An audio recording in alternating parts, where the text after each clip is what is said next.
Olá pessoal, tudo bem com vocês? Bom, hoje nós vamos falar um pouquinho a respeito da independência dos Estados Unidos. Eu vou comentar com vocês a respeito um pouco da colonização e na sequência a gente vai falar um pouquinho do que levou, né, qual foi o processo de independência dos Estados Unidos e da influência do iluminismo, né, que a já havia estudado isso em sala, no processo de luta pela independência. Então, vamos seguir.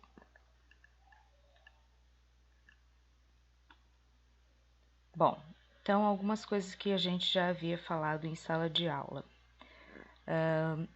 Entre as colônias do norte e do sul dos Estados Unidos, haviam então algumas diferenças quanto às características que elas recebiam. Então, só para vocês observarem o mapa, tá? As colônias do norte, Massachusetts, New Hampshire, Nova York, só para vocês lembrarem. Colônias do sul, Geórgia, Carolina do Sul, Carolina do Norte. Qual era a diferença que a gente tinha então aí, tá? Então, no norte, predomínio da mão de obra livre. A gente vai ter então um comércio marítimo, de pescados, de algumas manufaturas, ou seja, produtos industrializados, mão de obra livre, tá? Então a gente não tem ali mão de obra escrava. Temos pequenas e médias propriedades, enquanto que nas colônias do sul vamos ter o predomínio de grandes propriedades de terra, latifúndios, semelhante ao que a gente tinha aqui no Brasil. Produção de tabaco, produção de arroz, produção de algodão, voltada para a exportação. Então, são essas basicamente características gerais das colônias. Seguindo.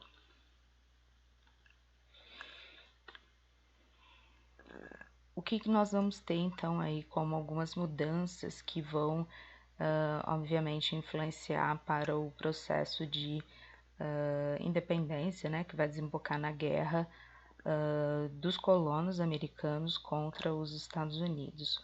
Obviamente que não são somente esses fatores econômicos, né, mas há também um fator de uma certa autonomia que os colonos já tinham na América, né, e de uma hora para outra a Inglaterra retoma os interesses das 13 colônias após a Guerra dos 7 Anos, né? A Guerra dos 7 Anos foi uma guerra que a Inglaterra se envolveu com a França, e aí, a fim de saldar suas dívidas, né?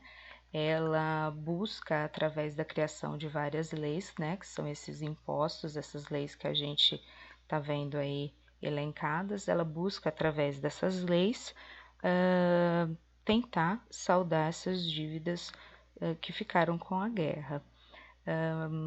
A primeira dessas leis é a Lei do Açúcar, como vocês podem ver, criada em 1764, onde os derivados de cana que não fossem das Antilhas Britânicas deveriam pagar impostos à coroa.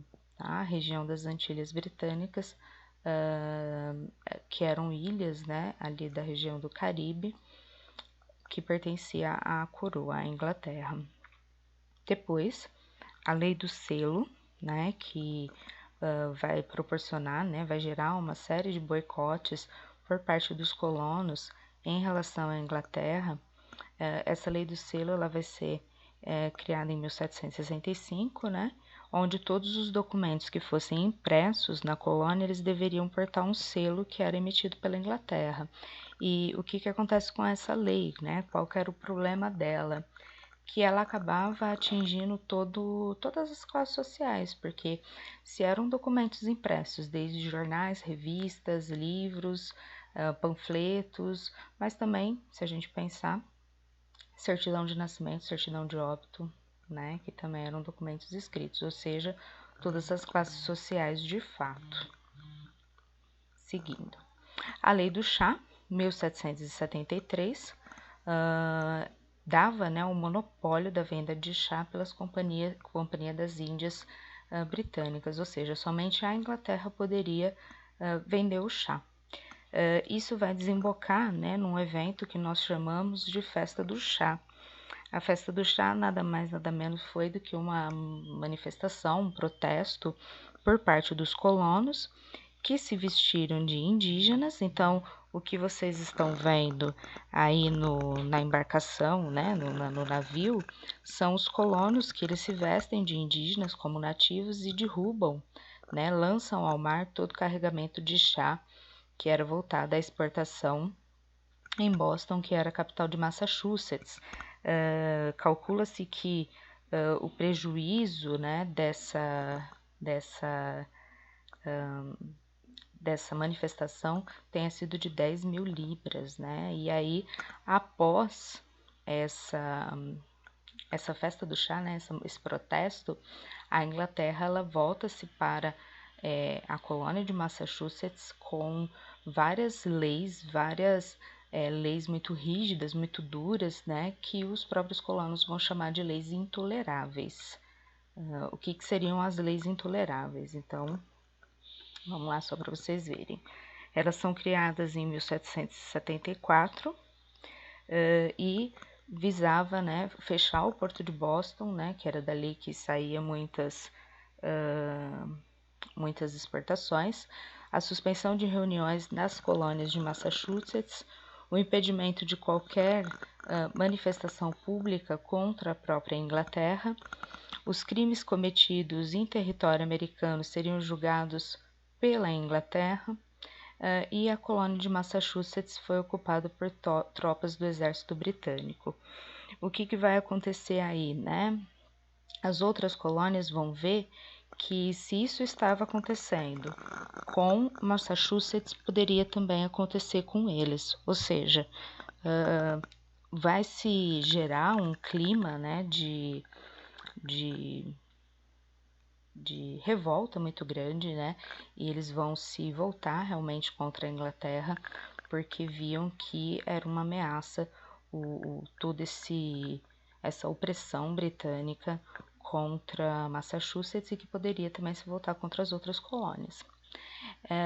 Essa manifestação, esse protesto que ocorreu na Festa do Chá, né, que a gente falou, é importante a gente perceber que quando os nativos, né, na verdade nativo não, desculpa, mas quando os colonos se vestem como nativos, como indígenas, a gente percebe aí um certo reconhecimento, uma certa busca pela identidade nacional.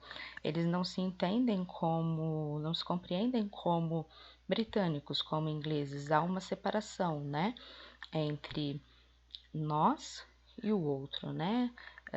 Então, estão se reconhecendo como tais. Então, busca-se aí uma criação de identidade nacional, né? Então, é importante a gente perceber que aí já está sendo formada a identidade do povo americano, ok? Bom, a partir de então, os colonos eles vão começar a se organizar em congressos a fim de discutir a independência, né? Em 1774 vai surgir então o primeiro Congresso Continental. A guerra contra a Inglaterra ela vai começar, porém ela só acaba muitos anos depois, em 1783, tá? Não vou ficar aqui discutindo com vocês as batalhas e tudo mais, mas a principal batalha aí, né, uma principal campanha que para a gente é importante mencionar vai ser a Batalha de Saratoga, em que os colonos eles vão acabar convencendo a França, né, que era rival da Inglaterra, e eles acabam entrando no conflito em 1778, né? Então lembra que a França ela era rival da Inglaterra desde a guerra de 7 anos, tá? Então eles acabam entrando no conflito a partir de então. A Declaração de Independência ela é criada, vou mostrar algumas imagens para vocês na sequência. E em 4 de julho de 1776 é declarada a independência das 13 colônias. Seguindo aqui. Nessa imagem a gente vê Benjamin Franklin, John Adams e Thomas Jefferson na redação da Declaração de Independência.